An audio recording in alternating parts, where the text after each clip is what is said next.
யார்கிட்டயாச்சும் போய் பேசுங்க. பேச பிடிக்காதுன்னா கூட பரவாயில்ல, சைலண்ட்டாக உங்களுக்கு பிடிச்ச மாதிரி இருக்கலாம். ஆனால் உங்களுக்கு தான் பேச பிடிக்கும்ல, போய் பேசுங்க. இது மனதின் மைக். நான் மனசி. ஒருத்தர் இன்னொருத்தர்கிட்ட பேசுறது தானே ஆறுதல். சும்மா சைலண்ட்டாக ஒரு ஓரமாக உட்காந்துருக்கிறதுனால என்ன யூஸ் சொல்லுங்க? அதில் என்ன இருக்குது?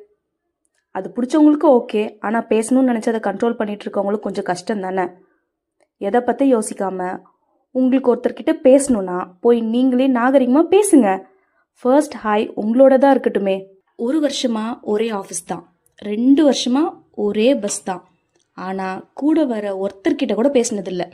ரெகுலராக 10 பேர் ஒரே டைமிங்கில் ஒரே பஸ்ஸில் போனால் கூட பேசிக்கிறது கிடையாது. இன்னைக்கு நீங்கள் போய் பேசுங்க. மிஞ்சி போனால் என்ன நடக்கும்? பேசாமல் போவாங்க, அவ்வளோதானே. ஒருவேளை இன்னைக்கு நீங்கள் போய் பேசுனீங்கன்னா ஒரு மேஜிக் நடக்க கூட சான்சஸ் இருக்குல்ல.